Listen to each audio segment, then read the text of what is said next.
Yo, what's going on, guys? Welcome back to Bullony Basketball. I always got to bring the special guests on, and of course, I'm bringing a familiar face this week. My guy JELSON. How you doing, my man? I'm good. Third season, I think, on the show. It's always great to be back. Always good to be discussing basketball with you, Garrett. So glad to be back. Yes, sir. And I decided, you know what, I'm gonna wear a jersey. I got so many jerseys, but I rarely wear them. This one's kind of small though, because I got it so many years ago. But it's a Carmelo Anthony Knicks jersey.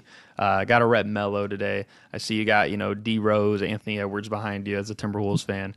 So love to see that. But yeah, if you want though, let's hop right into these topics. We got a big show today, and the first thing we're gonna talk about is Ja Morant.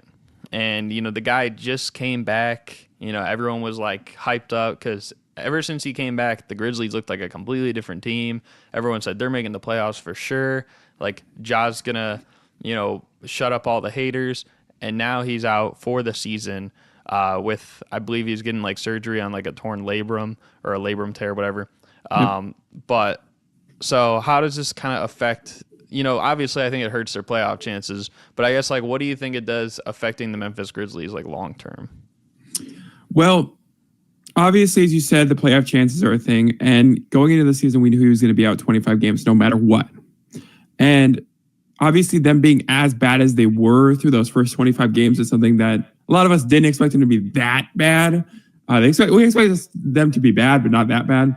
But now, he comes back, he plays well. And I think that he even brought them to a level that I didn't expect them to be at, even with Ja Morant. So it really shows how important Ja Morant was to that team. I mean, there's a lot of discussion are the Grizzlies better without Ja Morant last year? We heard a lot of that on social media, which I think he officially quieted those naysayers and those people saying that. But as an athletic guy, it's your shoulder, so it's not like that big of a thing, right? But as we've seen with a lot of injuries, is if you're a guy that's trying to attack the rim all the time and trying to be as physical as possible, especially as a guard, I wonder how much it affects him mentally going into next season, like trying to avoid injury. I don't think that it would affect him too much, but that's the only way I see it really affecting their future. But in terms of this year, their season is cooked. It's over. I think we already knew that. Even with Ja Morant back, I think they were a play-in team. And then at that point, you're like, what is that worth? I don't know. As a Timberwolves fan, I know all about playing championships. So you really decide, is a play-in worth it? Or do you just want next year to come sooner? Do you want next year to happen now? And I think at this point, if you're a Grizzlies fan, you want next year to come.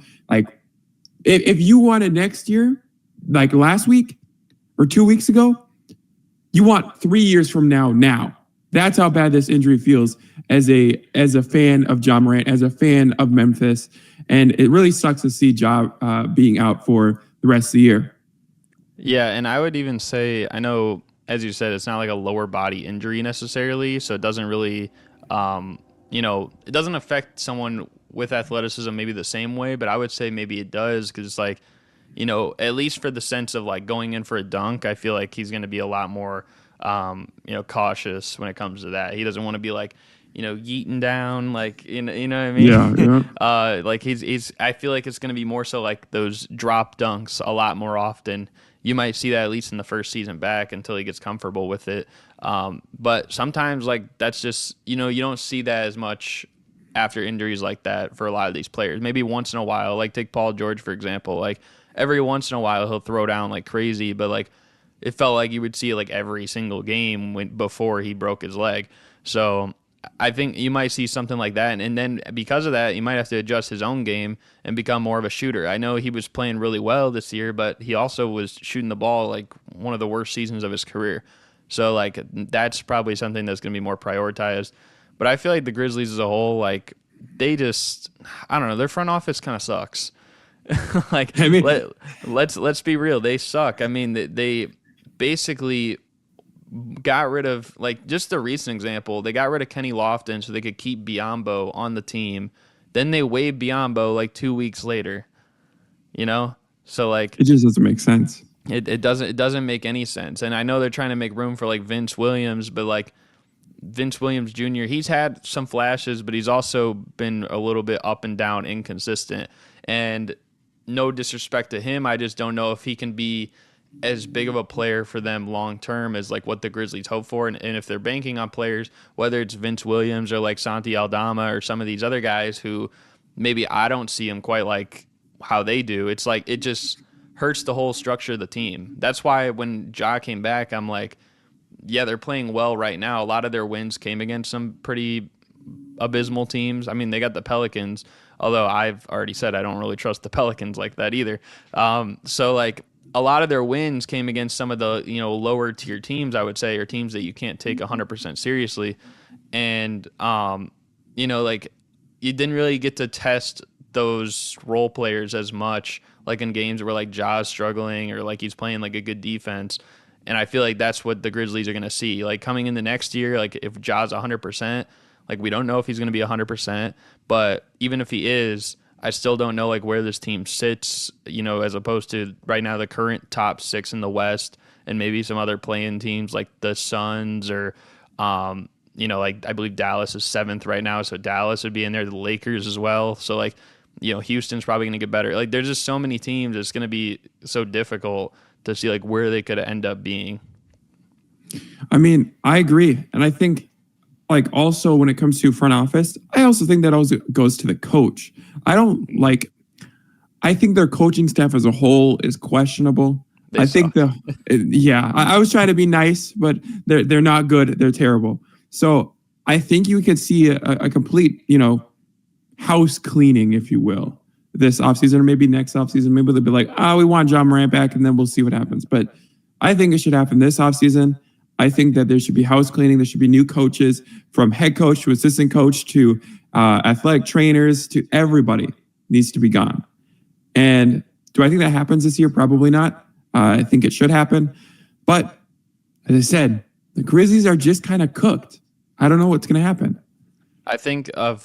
I was checking it recently, of all the current coaches with their own team right now, the longest tenured coach is Greg Popovich, 5 championships. Then Eric Spoelstra, he got 3. Then Steve Kerr, he got 4. And then Mike Malone, he just won last year and probably could win another or 2 more or whatever. And then it's Taylor Jenkins. So, like it's like that picture of like the clown, with all the soldiers. It's just like it's like who invited dude. Like it's like blood just trying to fit in. But anyways, we can move on. We could talk about another injury, one that's not like as serious, but I would argue it could be pretty impactful, and that is Tyrese Haliburton. He's going to be out. He's going to be reevaluated in 2 weeks with a hamstring strain. But I feel like this is important because it almost feels reminiscent of last year. And like last year, the Pacers were like, they were top 8 most of the way through the year. And then Haliburton went down, and I think they went like 1-12 over a 13-game span. And that really kind of defined the season. If they had just went 500 over that stretch, maybe they're a playoff team or at least a play-in team. So, what do you think of, the Pacers? They did just win their most recent game. Granted, it was against the Wizards, who are terrible. But do you think that they can kind of stay afloat this time around with Haliburton injured? I mean, I would certainly hope so. I mean, as you said, we saw this last year where, you just kind of, the sink starts to not even slowly sink as Haliburton is out. It just completely sinks right away. The ship is done.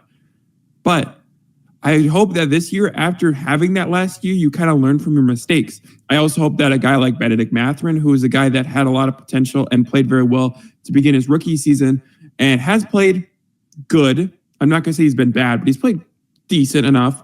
I hope like a guy like him can step up and potentially get you a couple more wins than you would expect, especially with Haliburton out. Obviously, having Hallie out is, in my opinion, it's up there like without having Ja. I mean, Ja and Hallie, there's a debate of who's better, but it's one of those things where now we're looking at a situation where are the Pacers going to go full Grizzlies, where even though it's not 25 games, but over this next 2 weeks, 3 weeks, 4 weeks, whatever it ends up being, are they going to just win like 2 games, 3 games? I hope not. I don't think so. I think you have enough talent on the team to potentially win a couple more games. But it's really a lot of it is speculation, and I understand it's a lot of basketball media. A lot of it is speculation, and Hallie is just such a big presence both on the court and as a human. So I know you're not going to lose Hallie. Like, he's still going to be on the bench. So you're going to be able to talk to your guys, still be able to put an input to the team, unlike like a Ja Morant was able to do. So I think having Haliburton on the bench should be at least something to this team. So I think they can somewhat stay afloat. I don't think they're going to be like winning over 500 in this stretch or anything like that. But I think if you even go 300 in this stretch, I feel like you're in pretty good waters. Yeah, and I think a good thing too is that like you take a guy like Andrew Nemhard, who really this season hasn't done much compared to what he did last year. Like, feels like this is like a good opportunity for him to be like, hey, I'm still a quality player. Because I was a firm believer last season. Like, I was like, man, they're probably eventually going to come to a point where they have to decide to get rid of him because they're investing in Haliburton, and whatever team gets him is going to get like a real good player. But this season he really hasn't got much of an opportunity, so you haven't really seen that. So maybe he can, kind of be the guy to fill in that void, along with, they added veterans this offseason, so that maybe could help them stay afloat better. My biggest thing though, like, I'm just looking like at the starting lineups that like Rick Carlisle put out the other night. Like, it was Nemhard, Bruce Brown, Aaron Nesmith, Obi Toppin, and Miles Turner. Like, I feel like you need more offense in there. Like, having Benedict Mathurin and Buddy Hield come off the bench. And I know Buddy Hield's been in like trade rumors and stuff like that, but like, I feel like you got to at least start one of them in that situation. Like, if Halliburton's out, I mean, he's already like your primary scorer, your primary playmaker. Like, get yourself a guy in there who you can rely on as like a go-to bucket getter to start games, start halves. And I mean, they've been closing games, pretty much with Mathurin anyways, but like, at least to kind of open it up and get yourself on the right track. Because like, just the other day, I mean, they were kind of like playing like kind of even with the Wizards, and they only won by 8. Like, I feel like they probably should have won that game by like 20, even without Haliburton. As you said, I just think that the coaching philosophy of not starting a guy but closing the game with him is kind of stupid. Having Benedict Mathurin on the bench to start the game, and then you're saying, okay, we're going to trust you enough to close the game. That seems completely backwards to me. Like, I feel like it goes, you're trusted enough to be a starter, and then you're trusted enough to be a closing player in a clutch situation. How do you do that backwards? I don't necessarily understand it. And especially when you need scoring, as you said, Benedict Mathurin is probably your best bet. We know what Buddy Hield is, and that's no shade to him at all. But Benedict Mathurin is the guy that we know has a potential to be a very good scorer in this league. And then as well, Aaron Nesmith, a guy that we've seen a couple of times this year where he just goes off. So I think that if Aaron Nesmith and we have Buddy Hield off the bench, as you said, and then Benedict Mathurin coming like hopefully into the starting lineup, that should be enough to maybe sneak a few games in here or there. You said they beat the Wizards, and maybe sneak another 2, 3 games, 4 games.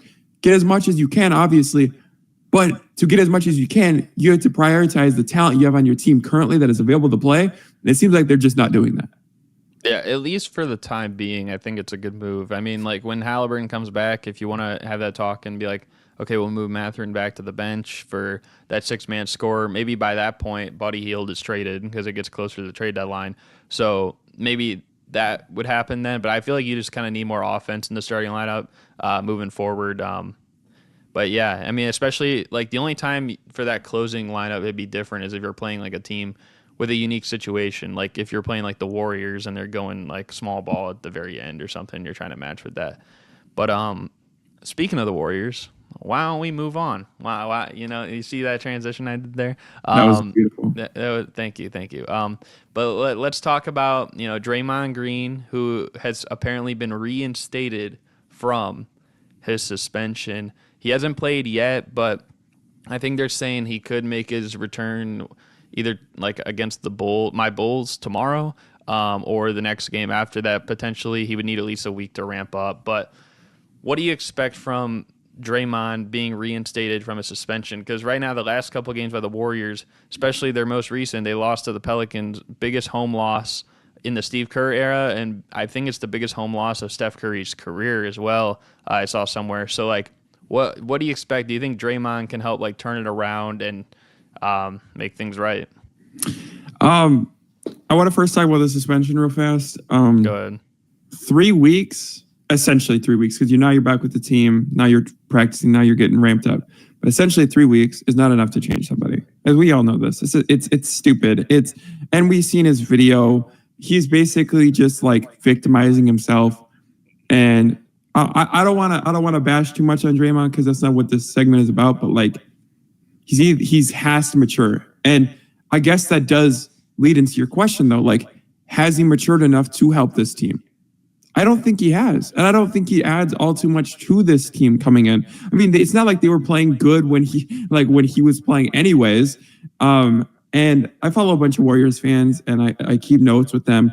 And they just don't even want Draymond back. A lot of them don't. I mean, some of them diehard Draymond Green fans, in respect to that, because, he's led to a lot of, like, the majority of success. You have him, Curry, Clay. I don't even got to talk about Durant. And you have a guy like that who is so impactful in terms of culture in the past. It's almost difficult to say, like, he's not going to add something. But what does he add? I mean, it's not like he's a great defender anymore. I guess he's the intimidation factor. Like, if you have a foreign big man on your team, you're chopped. Like, and maybe that's a good thing. I mean, you're like, okay, now Draymond's going to get, ejected out of the game. As a team, you're thinking there's always opportunity for Draymond to do something stupid and get ejected, and that's one less body to worry about. But then my question is the guy behind, Draymond, is he ready to step up? I mean, in my opinion, that should have been Kuminga during this period. But Steve Kerr, I have my own opinions about Steve Kerr, and Kuminga should have been that guy from day one. Kuminga should have been that guy even when Draymond Green was playing. And now with Draymond Green back, I don't know how much he adds. I don't really think he's that impactful of a defender anymore. Especially with all the stuff he's doing right now, where people are going to literally bait him in trying to do something stupid. Like, I just don't understand how he could help. And his playmaking, of course, is what it is. I mean, we know he has a connection with Curry, and Curry has been off since Draymond has been out. So I'm not going to say that, like, there's no impact there.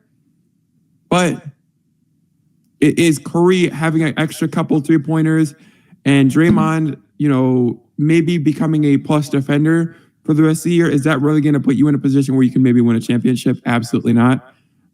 Is it going to put you in a position where you're not bottom of the barrel in the West anymore? Maybe. Yeah, I mean, to me though, like Draymond, like, I don't know, like Draymond just seems, you can tell he's agitated for one, but it also just seems immature. Like going on saying something about how, I want to retire. I can't play the way I want to play. Well, how do you want to play? You want to punch people and kick people and stomp on people and like all this other stuff, slap people. But like that, like, so you're just going to retire. Like that has like really, I don't remember what someone called it, but like they basically said that's a really weird energy to have. It's like, I can't do what I want to do, then I'm just like out of here. Like, and that's really pick me. Like, there's like pick me energy almost. Kind of, yeah. It's like me or nothing. You know what I mean? Like, and it's just, that's the most annoying thing. And because of that, like, that's why I agree. And I don't think he probably has changed how we think he's changed. Maybe he might go a couple weeks, like no one's talking about him, and we'll be like, oh, Draymond's been good, yay! Like, let's give him a treat or whatever, like almost like he's a dog or something like that. Yeah. But come playoff time, do you think that's going to happen? Especially if one, they don't make the playoffs, which I don't know if they will right now, and two, let's say they did make the playoffs, and let's say they're playing a team like Denver or your Timberwolves or the Clippers or a team that's been playing really good this year, the Thunder, maybe the Kings again, and they're just getting exposed. And like, let's say if that's happening, I could see him unleashing his frustrations again. And then what's the league going to do? I think it's already like on top of, even just from that loss the other night to the Pelicans, and like, fans were booing, and you have like one person in like Steph saying, "Yeah, I was booing myself and like in my head and stuff. Like I was booing us as well." And then he's like, "We just need to be better." Meanwhile, you have like Clay on the other end saying like, basically like almost like, "Who cares? Like I'm not losing sleep at night thinking about that." Like the whole team is like at a different wavelength, and like you can see it, you can hear it, and you can feel it. So because of that, I don't know if Draymond, especially when honestly they weren't that much better when he was on the court. I think they were 7-8 when he was playing. So what's to think that Draymond, who's now been out for a month, he literally missed like training practice with the team for 3 weeks. What's to make me think that a guy who's only older and is kind of on the decline anyways is going to help fix this team that's already struggling? I don't see it. I agree. I don't see it. I mean, the only aspect that I can think of is, as I said, like Curry possibly playing better than that. Now you have Draymond. But then, as you said, they weren't even playing that well when Draymond was, there. And it wasn't like Curry was playing phenomenal even when Draymond was in the lineup. And I just don't get it. I think what happens this offseason, if I'm a Warriors fan and what I'm wishing for is I'm wishing for Draymond to be gone. I'm wishing for Clay to be gone. I'm wishing for Kerr to be gone. And from there, you start out scratch. I mean, you just need to rebuild, if I'm being honest. And it's crazy to say that because you have Steph Curry on your team and the best shooter of all time, my personal best point guard of all time. It's crazy to say that. And I don't know what you do with Curry. Are you a team that's going to be like, we need to fully go into the rebuild? And if you're going to be like that, then do you trade Curry? Sounds absolutely ridiculous. Sounds absolutely crazy. And there's no rumors behind it. But like, are you going to go full rebuild? Or are you going to have Curry as a mentor? Or what are you going to do there? But either way, you need to get rid of Draymond. You need to get rid of Clay. You need to get rid of Steve Kerr. And you need to find a new culture there. The more I think about it, the more it's just like with every passing day, and I know it was 2 different trades, but it really kind of all went 1-1. Like the Bradley Beal, Chris Paul, Jordan Poole swaps that, the Suns and Wizards originally made the trade, then the Warriors and Wizards made the trade, might be the biggest lose trade ever. Yeah. Or lose series of trades ever. Because look at how bad the Wizards are, and with the Warriors, Chris Paul injured again. He's probably going to miss most of the rest of the regular season, and he really wasn't contributing how people hoped. And you look at Bradley Beal and his injuries, and he hasn't even really been the same. Like, honestly, at this point, for the Warriors sense, because we're talking about the Warriors, like, Jordan Poole, maybe in that system, could have at least helped them right now, especially with Clay struggling. You know what I mean? Like, a lot better than the Wizards. Plus, he'd have a better reputation on him right now. Now that he's on the Wizards, it's just like, let's just make fun of Jordan Poole. He's the Shaqtin' MVP. But if he was on the Warriors, I bet he'd be a lot more comfortable, especially in the time that Draymond was out. He'd probably be the most comfortable. The craziest thing is, with that team, it's like, I feel like the fall off of Kevon Looney is not being talked about enough. Like, him as a player, like, we knew what he was, and we knew he wasn't like a great player or anything. But like, I can remember multiple times where we were streaming and talking about how Kevon Looney is going to be an asset for this team this year. And now we have like Trace Jackson Davis, if I'm saying that right, yep, is taking the starting minutes from Kevon Looney and taking a majority of the minutes, which, albeit deserved, because he's playing very well. I mean, I guess comparatively to Kevon Looney. But I just don't. Nothing seems to be going right for this team at all. Like, Curry, probably his worst season in a very long time. Not even probably. It is his worst season in a very long time. Draymond Green, we know him. Klay Thompson, his worst season in a very long time. I mean, you get rid of Jordan Poole. Andrew Wiggins is playing terrible. Andrew Wiggins, like, Andrew Wiggins is resorting to what people saw in Minnesota the last year. He was in Minnesota. I mean, that's the thing. You have a bunch of players that are past their prime, and then Andrew Wiggins. Like, Dario Saric has had to actually be one of their better players, which, like, and no disrespect at all to him, because I think actually he's been pretty good. But if you're asking Dario Saric in 2024 to be one of your primary players, there's been some games he's outscored everybody on that team. I mean, Everybody. That includes Curry and Clay and Draymond and Wiggins and you know what I mean? Like when they played. think about it like the beginning of the season for like what the first month and a half or something like that. The only players that had scored 20 points was Dario Saric and Steph Curry. I mean, that's ridiculous.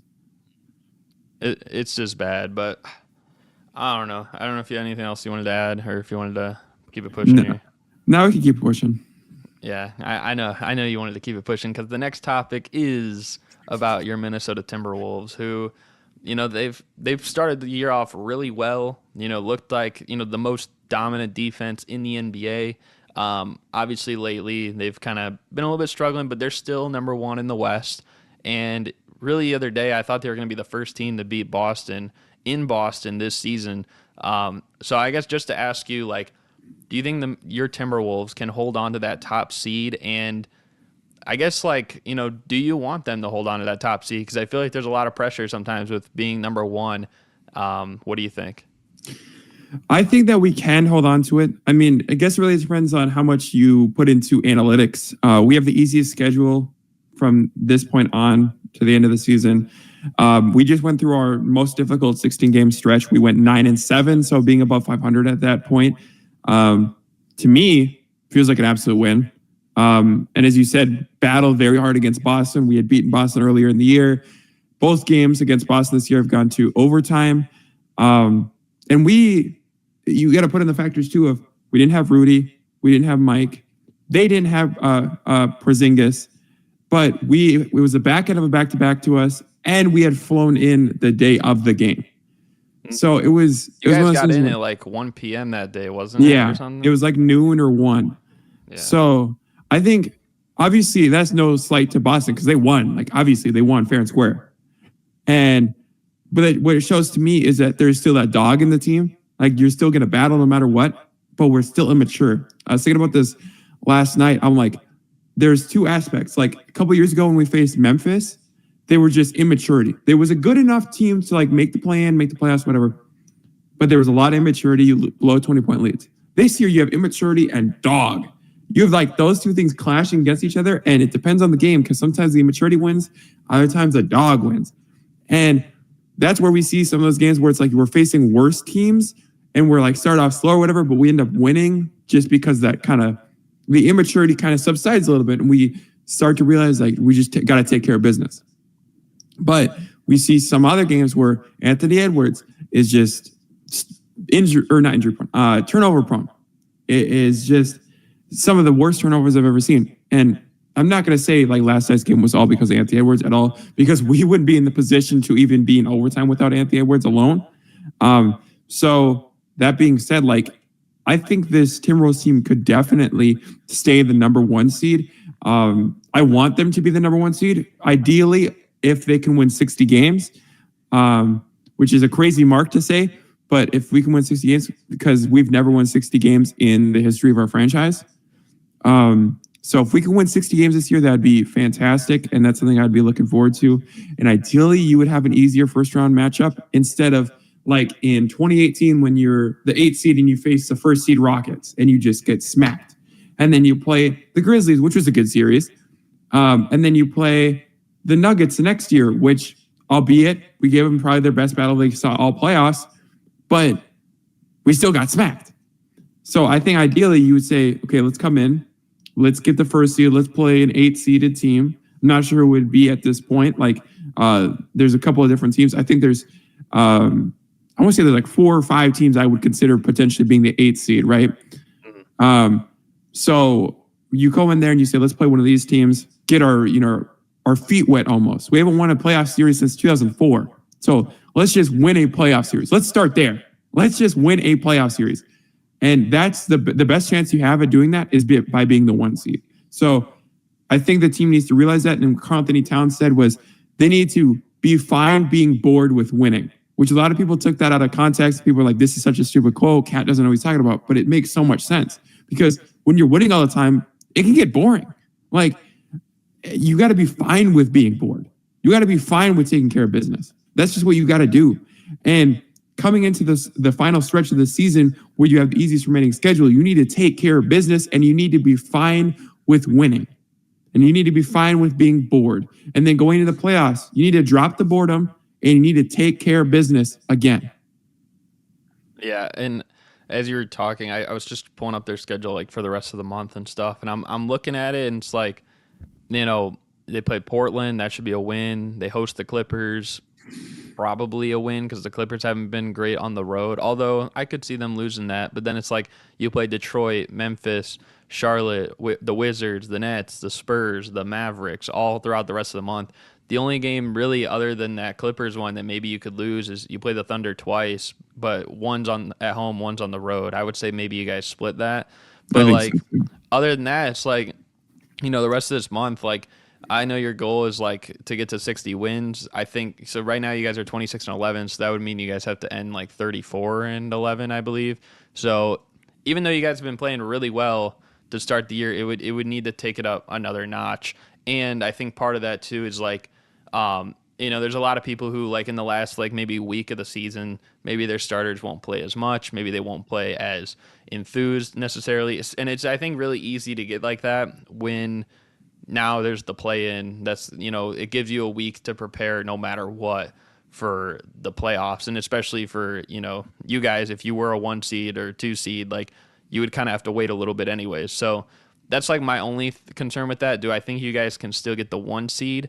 I think you guys can. I think honestly, like I feel like the top 4 right now in the West will probably remain. It's just a matter of like what position that'll be. So between you guys, the Thunder, the Nuggets, and the Clippers, I feel like that could kind of go any way.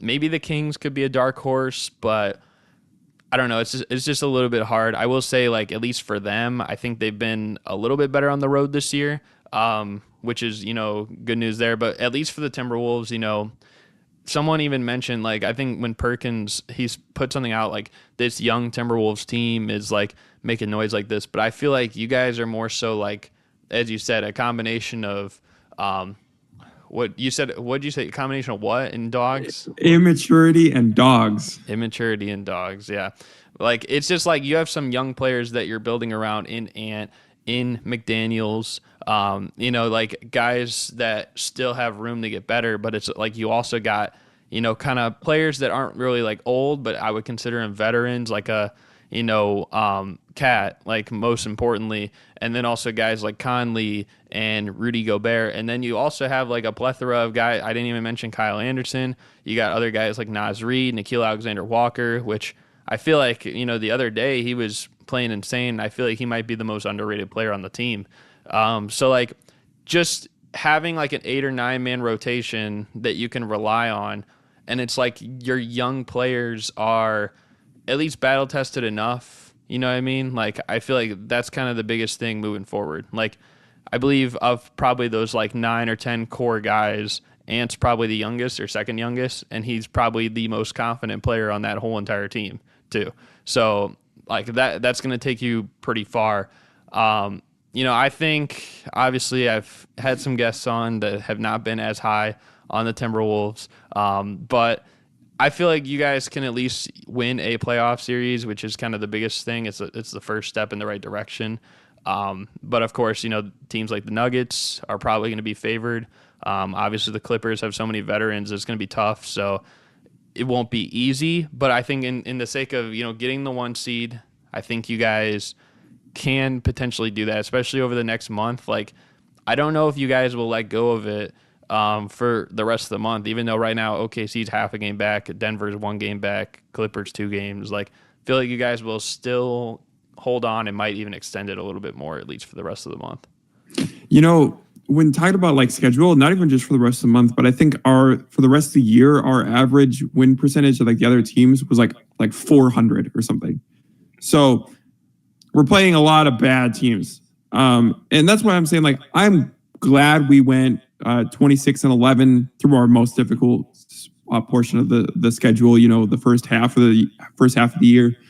And when it comes to naysayers and people that are not as high on us when it comes to playoffs or whatever the case may be, I can't prove them wrong. Simply because of the fact that we don't know yet. right? I mean, we don't know what's going to happen in the playoffs. And I think that there's a couple of different teams that would be a really good matchup against us. I'd love to play the Thunder because it'd be very interesting. It'd be a very interesting series. Denver, very interesting series. But like those two teams specifically would be my most interesting matchups. The two teams that I think would give us the biggest run for our money, if you will, in the playoffs. The Clippers, obviously, too. They're a very good team, so I can't, throw any shade at them at all because they're a good team. So I'll give them their respect on that side of things. But those two teams specifically, Denver and OKC, very interesting series. And I was talking to some Boston fans after last night's game. It's you hope that one day, you hope that either this year, next year, whatever, that you end up making the finals. If there's one team I want to play, it's Boston, because that would be extremely fun series, and I would enjoy it, and I would get the best, like my money's worth. But give me Minnesota in 7. Yeah. I mean, we'll have to see. The only other thing, too, I will say about like the end of the season is that, which might be a little bit harder, is if the Timberwolves do, to a degree, kind of take their foot off the gas, if they've already like clinched number 1 or something like that, for that 60-game mark. I think like probably 7 of the last 9 games are against teams that will probably be in the play-in or fighting for a play-in spot, because you play, starting with my Bulls, you play them, then you play the Rockets, the Raptors, the Suns, the Lakers, the Hawks, and the Suns again, which are all teams that are currently in the play-in or like within a game of it.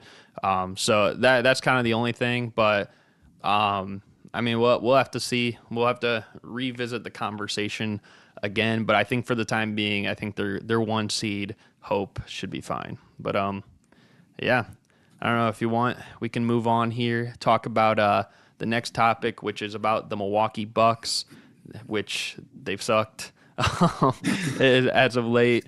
I think they're 1-4 in their last 5 games. And granted, like, Dame hasn't played all the games the last couple, but I just feel like the Bucks have looked a little bit weird. And Giannis called out everyone. He said we all need to be better. The players need to be better. The coaching staff needs to be better. The guy that washes our clothes needs to be better.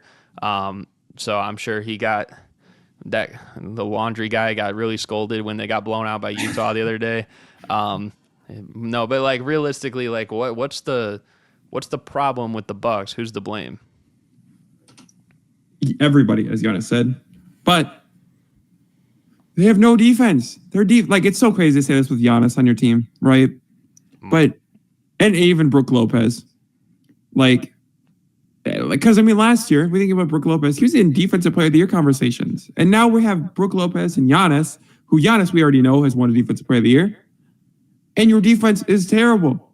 Like, it's just awful, and you need to make a move. Like the offseason at the trade deadline, you need to make a move. Like, what is Malik Beasley doing guarding the best perimeter? Come on, bruh. Like, as a Timberwolves fan, Malik Beasley has no business guarding nobody. Nonetheless, the best perimeter player on the other team. So there's a big problem there. There's a business decision that needs to be made by the front office. Who do you get rid of? What is the move that you're going to make? But anyway, in any move that you make, defense has to be your number 1 priority. And that's the problem with that Bucks team. Yeah, I think look at just all the guards that they've played, whether it's especially Haliburton. I think he's the best example of it. Like, every time he's played the Bucks, he's gone crazy, and they haven't been able to stop him, and their offense has played probably better against them than any other team. And they've also played him like 5 times this year. Like, normally you only play him 4, but I think because the in-season tournament, they played him 5 this year. And every single time, they haven't been able to stop him.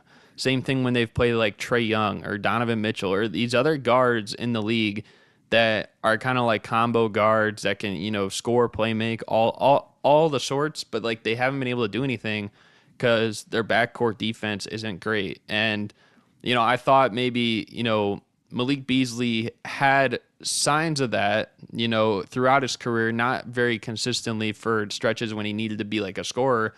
But I saw signs of that when he was with Denver. Then obviously he went to your Timberwolves, and like he was more so like a 3-point shooting guy. The defense was like kind of an afterthought at some point. But then it seemed like he showed a little bit of it with the Lakers again. But like now with the Bucks, it just hasn't been there enough. And I feel like, with Dame, I mean, part of it too is like Dame just has to be better defensively. Like overall, like these are your two primary guards. You also have Cameron Payne off the bench, who he's not necessarily a great defender, I would say. And then also Pat Connaughton, who I feel like he kind of he's not the same player as he was a few years ago either. And, on top of that, it's like you look at Chris Middleton, who some games is on like a minutes restriction. Like, I don't get why he's on a minutes restriction still. He got injured. His injury was against my Bulls in the playoffs 2 years ago now, right? Here's the thing. I just don't think Chris Middleton is a factor anymore because of that. Like, it seems like it just feels like they don't even know what they're doing with him. Like, I don't know. He's kind of lost his sauce. Like, I don't know how to explain it, but it's like they don't value Chris Middleton as the guy that helped close out games that won him a championship like a few seasons ago. And what I will say is, especially with that, like he's more so a versatile wing that can create those mismatches and, show up down the stretch of games. Now we know they got Dame to close out games and like be that guy down the stretch. But we've also seen some matchups where it's like if you put a bigger guard on him or someone that's defensive minded, sometimes it gets tough. Like look at when he played the Pelicans with Drew Holiday. Now that's an Eastern Conference rival. That could be the Eastern Conference Finals this year, like playing against Boston, and Drew Holiday is going to guard him. So like we're going to have to see that again if he can like break through, or when we saw he played the Nuggets when they had like Gary Harris and Torrey Craig in the playoffs. And even though they won that series, they made him struggle at points. Like, so I think like because of that, a guy like Chris Middleton, who can kind of get the switch, get a smaller guy on him, because if he's playing like as a 2, like he can definitely like have the height advantage on that matchup. It probably won't face him as much as if Dame's guarded by someone who's like 6'5", 6'6", or something like that. Like, especially like, imagine if they played your Timberwolves in the playoffs, and like if he's guarded by McDaniels, or if he was guarded by Shea on the Thunder, or Lou Dort or something. Like, it's just like there's a lot of ways where it's like the mismatch doesn't favor Dame, but Dame's just a great player that, sometimes he can break through. But you need Chris Middleton. The point is you need Chris Middleton to also be that for you when you have like the best perimeter defender guarding Dame, and we already know like Giannis can't like create his shot outside the paint the same way as like a Dame or Chris Middleton. I mean, it's crazy to say, but you just need Chris Middleton to be a guy at this point. You know what I mean? Like, you just need him to play basketball. Like, why are we having him on a minutes restriction? I hate to go back to that, but like, why are we limiting him as a player, especially with what you're saying? Like, you just, 2 years. Yeah, like it's been 2 years. At this point, you need a guy to step up. Like, you need somebody to take away the pressure from a Damian Lillard at the point of attack.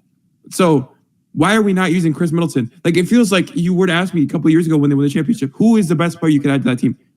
Damian Lillard. Like, you put Damian Lillard and Chris Middleton together, that feels like such a dangerous combo. And I'm not saying Chris Middleton is anywhere near the player that he was back then, just a few years ago. But him just being a guy, just being able to knock down shots, just giving him an opportunity to take off that pressure is something that they're not even doing, which doesn't make any sense to me at all.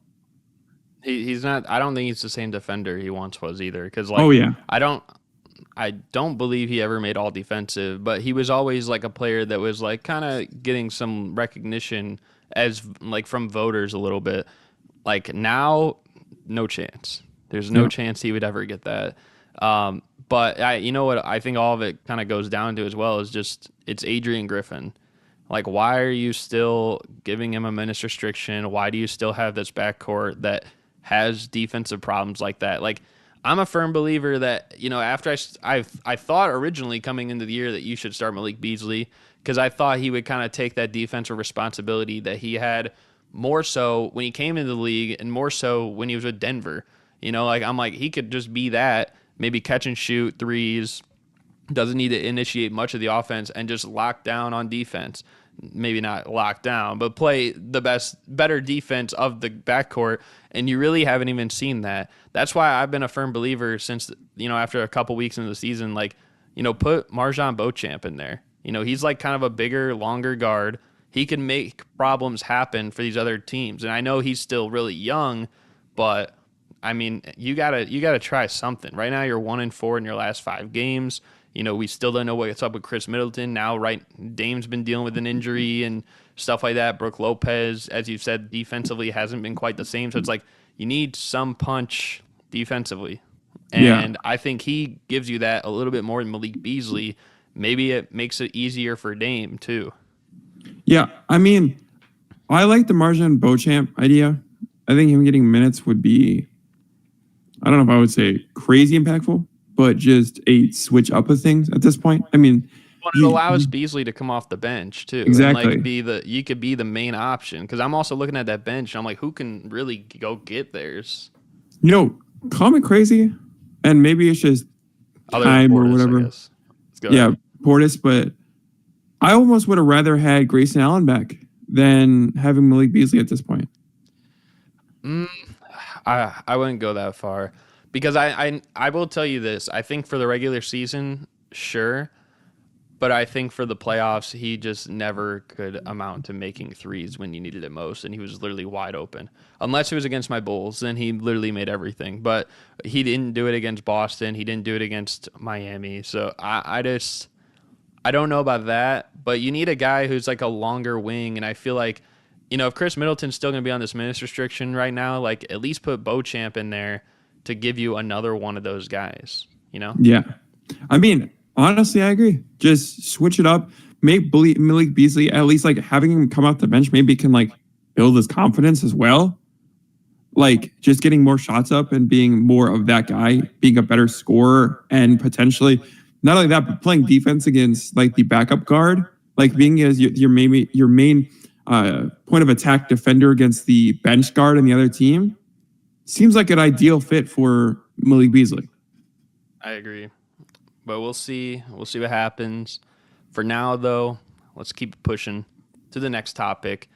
We don't have to spend too much time on this, but just a little bit of a question. I asked it recently about Jalen Brunson a few episodes back, but, with the All-Star game coming up, thinking about guys who could be in it, and I'm asking you, do you think a guy like Alperen Sengun, who just won Player of the Week, he's been averaging like 26, 9, 5, and 2 over the last like month, essentially, on like 56, 31, 83 splits, and their team's like above 500. Like, do you think that they could reward Alperen Sengun with being an All-Star this year?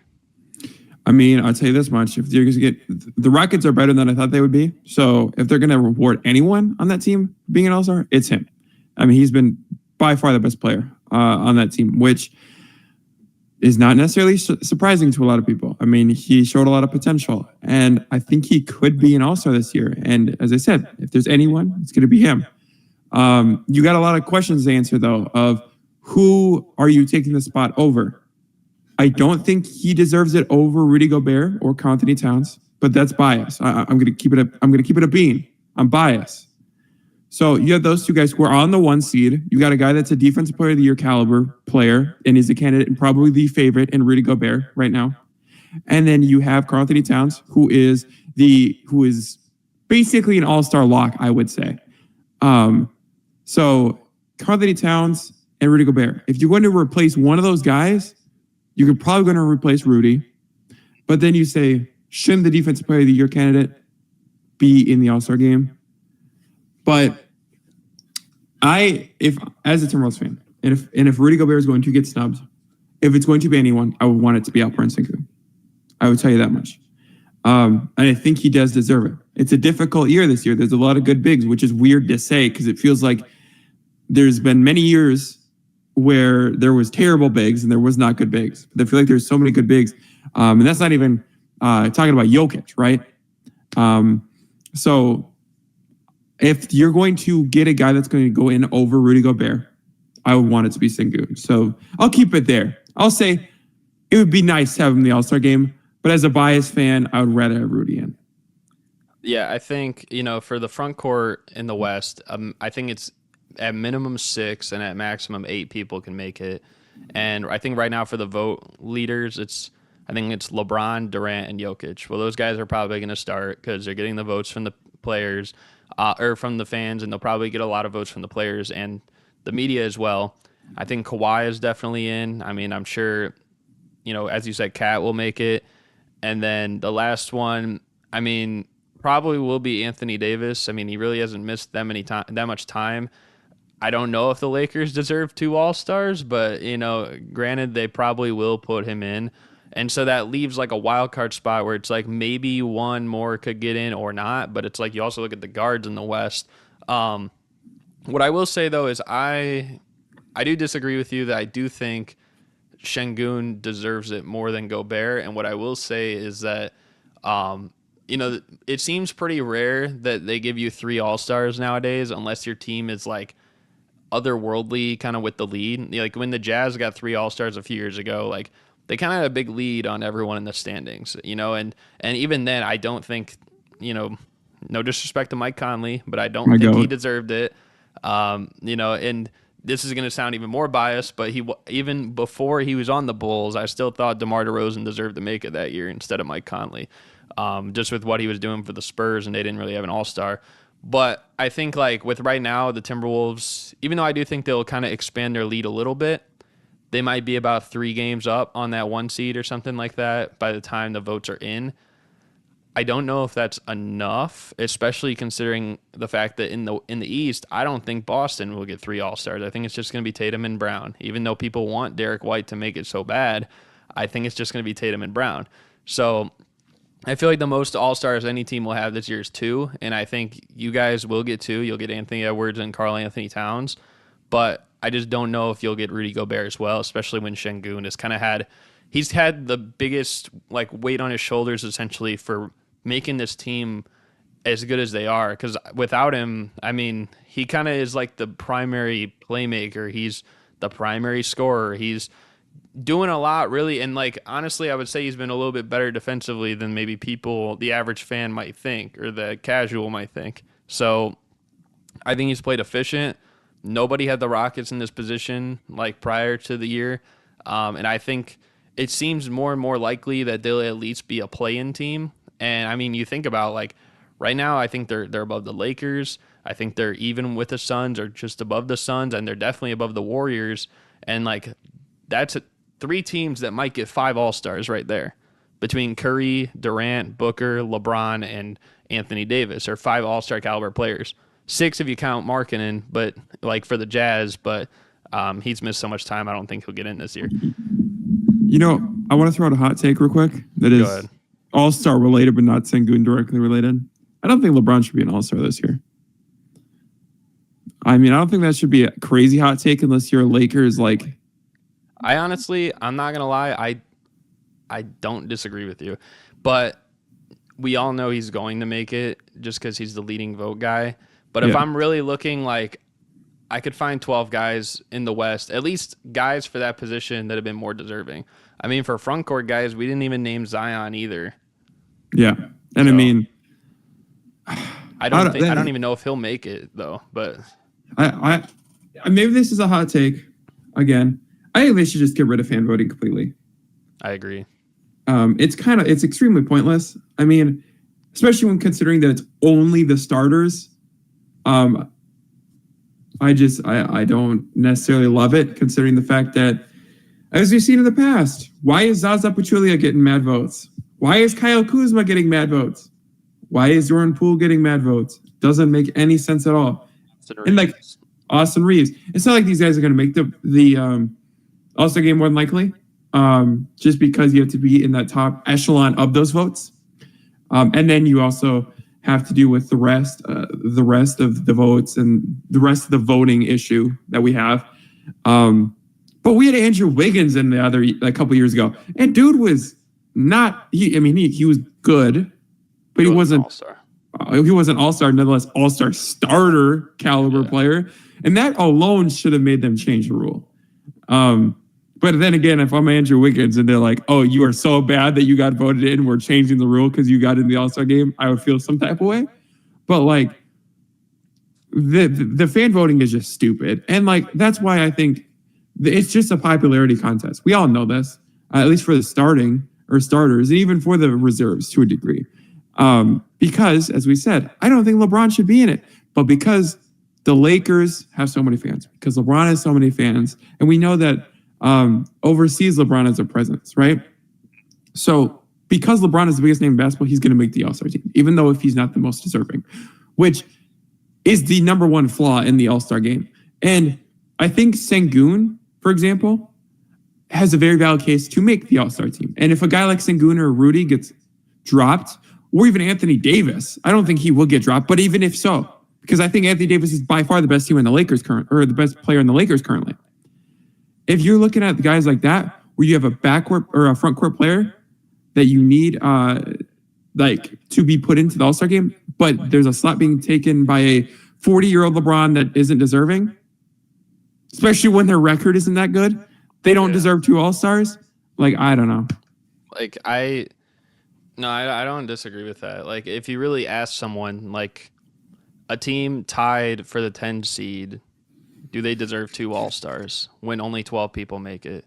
And I think the most deserving All-Star on that team is Anthony Davis this year. He's missed less games. You look at what the team looks like when he doesn't play. They got blown out by the Rockets and the Spurs, who had lost 18 straight games going into that, and LeBron played both those games. So, but when AD was there and LeBron wasn't, they still were able to get the job done against teams like that. So no disrespect there. I just think, like, LeBron's going to make it regardless. But that's why I've said, like, they need to expand the All-Star roster. I think just to 15 players. I mean, 15 people are on a team regularly anyways in the NBA. Why is the All-Star roster 12 people? Like, if you added 15 people, then we could invite guys like Alperen Sengun in here. Because if I'm being real, I don't know if he'll actually get in. Just tying back to Sengun, I don't know if he'll get in right away. I think he could be a first injury replacement type of guy. But if there's no injury, then it's like we're going to look at this guy and be like, he just had one of the craziest seasons in Rockets history, or for a player that young ever, and didn't even get any acknowledgement. So that's, I don't know. But if you want, though, let's keep it moving to the next topic. We kind of just, bashed LeBron a little bit there and the Lakers. But another guy who kind of did that a little bit along with the officials from their game was the Raptors head coach, Darko Rajakovic. I think I pronounced that correctly. But, I'm sure you heard it. He basically went on a crazy tangent saying that the refs were wrong in that game. And I mean, a lot of people are saying he had a valid point. So do you agree with the Raptors head coach on the refs against the Lakers in this game? Because it's felt like the last couple games, you've seen like weird, questionable calls in favor of the Lakers. And it almost seems like that stat we saw last year, it's like all the free throws in favor of them compared to every other team. But what do you think? Well, shout out Kenny Beecham. He put out a video reacting to each of the foul calls.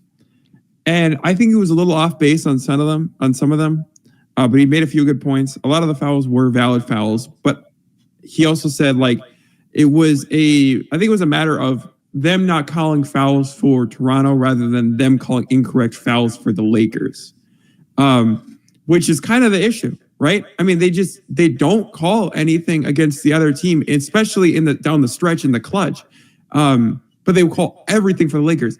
And I will say this with my chest, this isn't just a new thing.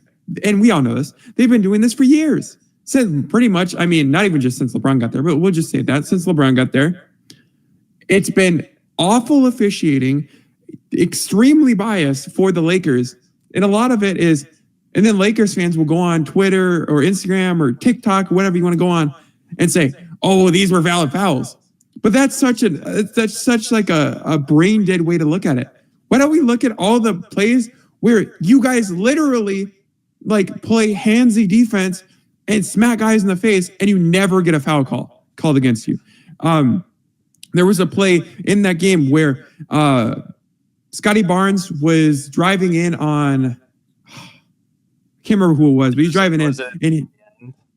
It was at the end. I think it was It was Max Christie. No. It was before that one. It was before that one. It was like early fourth quarter. I think it was on Davis.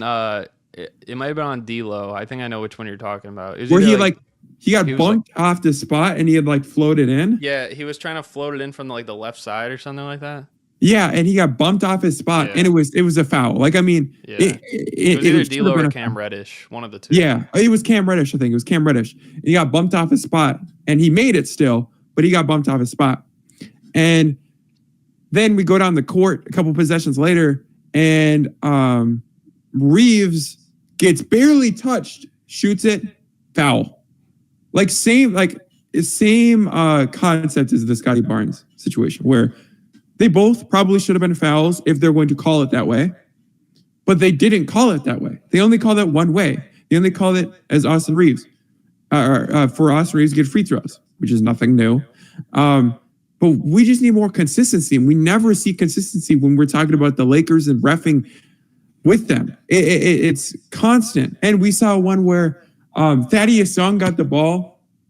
He literally got it and was putting it up. And he got pushed, straight up pushed. He got that one was the one that was the most frustrating one me watching. He got pushed by two Lakers into the basketball stanchion, right? He's literally on the ground. Then the Lakers come down, and I think RJ Barrett just swiped real quick on AD, wide open, easy layup, and they called a foul. And one, yeah, exactly. It was back-to-back plays. And it was like that right there, that's a 5-point swing. Mm-hmm. And what do you do there? You think Thaddeus Young, maybe he even makes it. Let's say he doesn't even make it. Let's say they call it foul. He makes both. And now you're in a position where you don't got guys on a fast break with a guy down on the ground.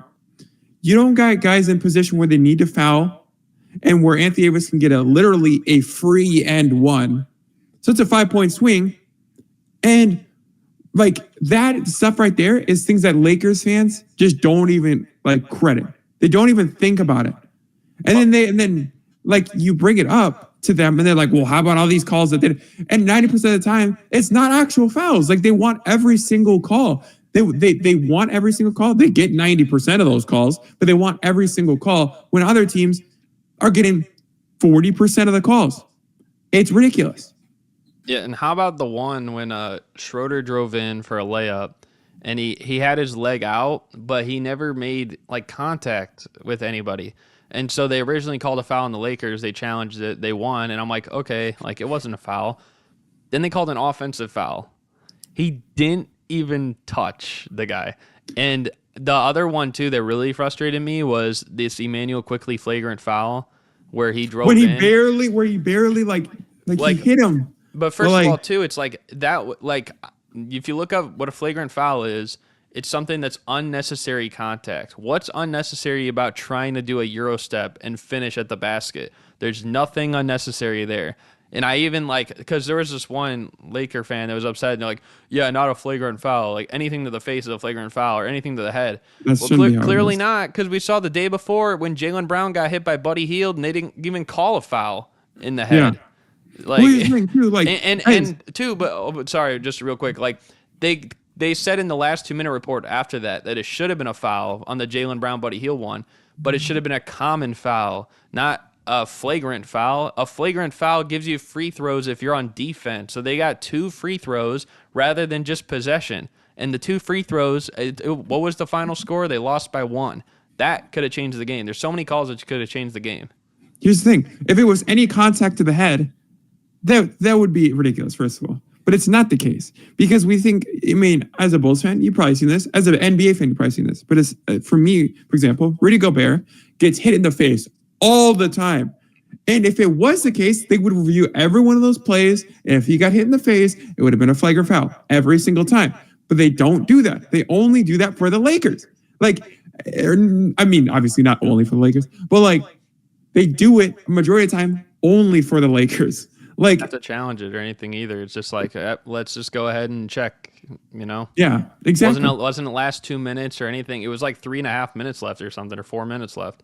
Yeah. And I think another play was Anthony Davis with Pascal Siakam. Well, and just to add to that, because you brought up AD, like when RJ Barrett got called for an illegal screen, like yeah, it was an illegal screen, sure, but they don't but call that. AD flopped. There's no way in the world that a guy that strong falls on that screen, and that should have been a flopping technical. A flopping technical, if you make that shot, theoretically you're at least in overtime.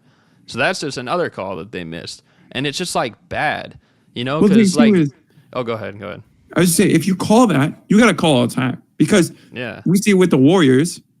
There's how many legal screens? I mean, as Kenny said in his video, like we seen the Warriors win multiple championships off of illegal screens. Like, so if we're gonna call that, we got to call all the time. We can't do it only one way, especially on a play like that where it's like, yeah, it's an illegal screen. I'll tell you that much. But Anthony Davis flopped, and it was one of those things where it was close enough to where I've seen, more egregious ones not get called. So, and there's that example. There's the example of I was saying like Anthony Davis was driving, and I think it's Pascal Siakam guarding him, was fronting him, and then quickly came in from behind and like kind of touched him, and they called a shooting foul. yeah. I remember that one. I'm like, that's ridiculous. Because you cannot make contact. He didn't even affect the shot either. He was like already missing, and he just put his hand there on him. Like, I get it. Like, if it was like this, then sure. But like, if you're doing this, like, come on, dude. And like, that's why I agree with the coach. Like, he was saying like sometimes like the refs, they see what they want to see. Like, if there's any way they can try and spin it and make it look like it's in favor of not just the Lakers, but if it's a team like the Warriors or some of these other teams that get a lot of like, calls like that, or have players that always instigate calls like that, like if it's Joel Embiid or if it's Trae Young or Jimmy Butler, like you kind of see that a little bit too there. But I think the Lakers are probably the biggest example of it. But like, I think he was right with like everything he said. Maybe not the part where he said Scotty Barnes is the future face of the league, but everything else. He's sticking up for his guy. Right? Yeah, but I don't know. If you want though, we can keep it moving here to the mini game. Whoa, that was weird. That was actually weird that we just did that. That's actually crazy. But anyways, how the mini game is gonna work is JELSON here is going to have 60 seconds to answer 5 NBA related questions. Now they could be current or former things. If I say like, give me a current NBA something, then it has to be current. If I say former, it has to be former. But if I just say like, give me an NBA player that blah, blah, blah, blah, blah, you could use current or former players. Same thing goes for teams. And there's going to be 5 questions. Your goal is to try and think like the average person. And again, you'll have 60 seconds. If you don't know an answer to a question immediately, you can pass. I can come back to it. And yeah. Hey, let's do it. Alrighty, let me get my timer ready. I got to get this up here as well so that I am prepared. I got to be known as historically the worst mini gamer on your YouTube channel. You're up there. I know. I'm awful at these. No, you won. I think you won once in the puzzle block. You won a series, like a game. I did one. I think 1 or 2 rounds. Like I actually did above expectations. And I think you got a high seed like last time. I think you were in the middle somewhere for like last season. So somewhere, but improvement. We'll see. Maybe this is the one. This might be the one. All right. So, are you ready? I guess. All right. In 5, 4, 3, 2, 1. Give me an NBA player known for his afro. Kobe Bryant. Okay. Give me an NBA team that sucked in the 2010s decade. 76ers. Okay. Give me an NBA player all time that's most likely to drop 50 assists in a game. John Stockton. Okay. Give me a country that's home to many NBA players, not including the United States. Canada. Okay, and give me a beloved all-time Minnesota Timberwolves player. Ricky Rubio. Okay, that's time. You got it in pretty quickly. So yeah. All right. We're gonna see how you did. I think you had like 27 seconds left, so you really made good time. That might be the quickest. It's either the quickest or second quickest because I think Reek was pretty quick last week too.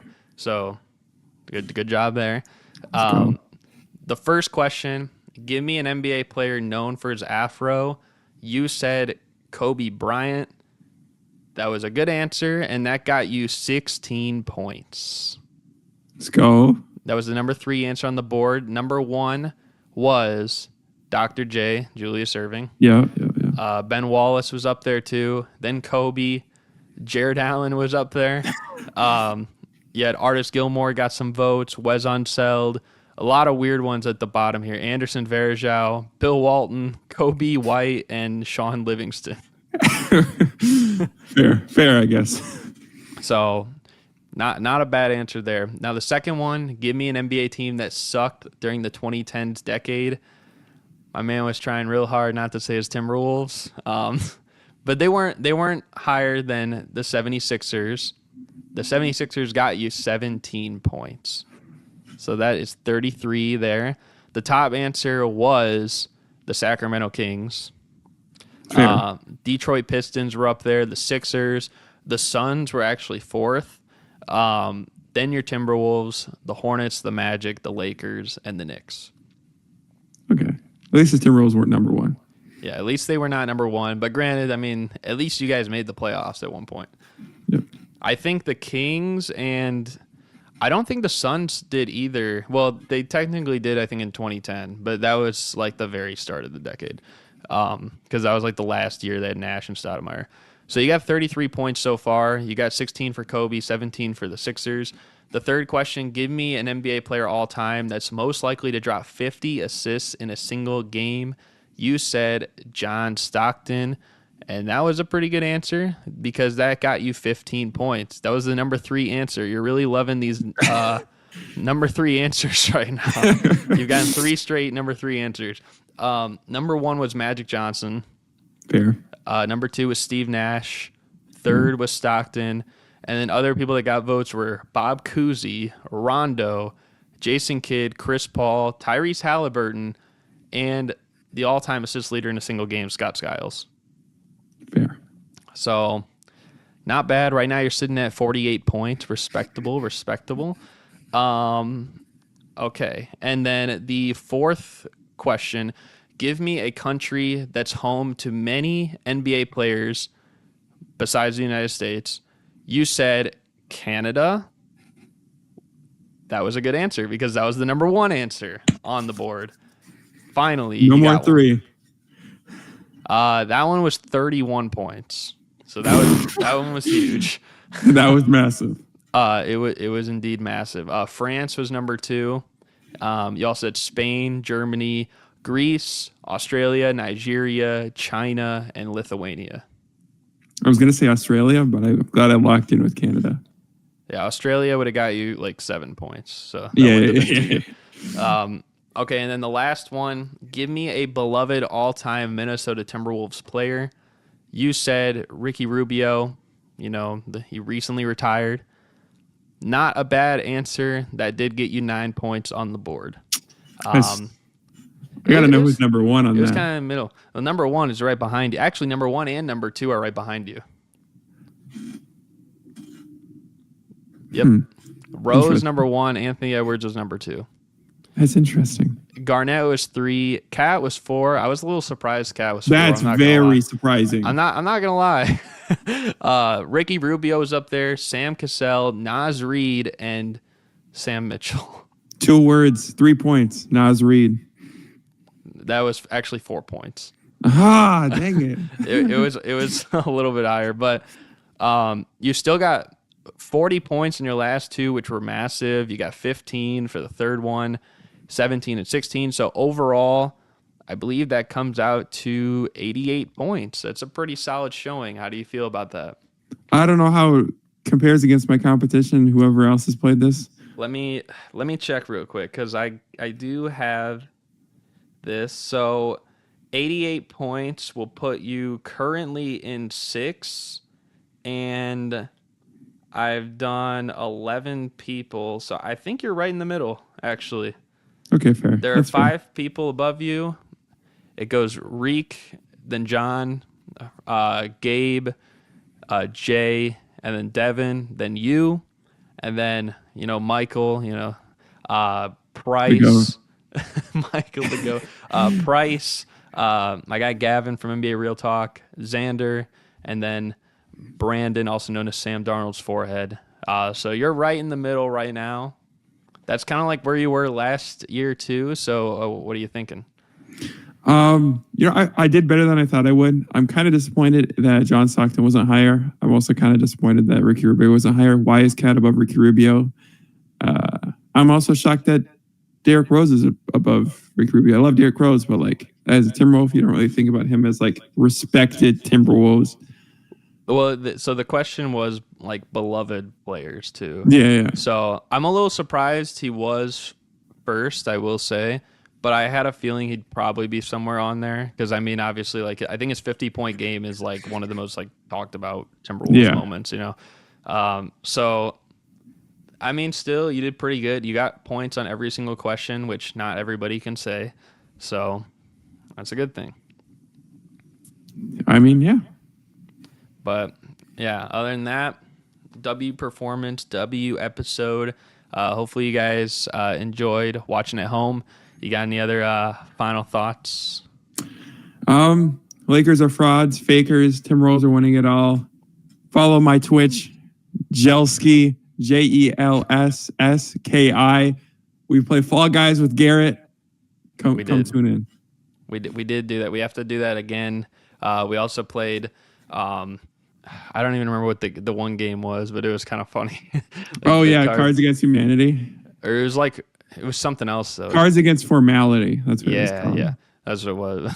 that was so funny. But anyways, yeah, you guys have to check that out. I'll have it in the description down below so you guys can check it out. Check out his YouTube, his Instagram, his Twitter, whatever else you want to check out. But other than that, I think that's going to do it for us. So again, hope you guys enjoy. Thank you guys for watching, and we're out. Peace.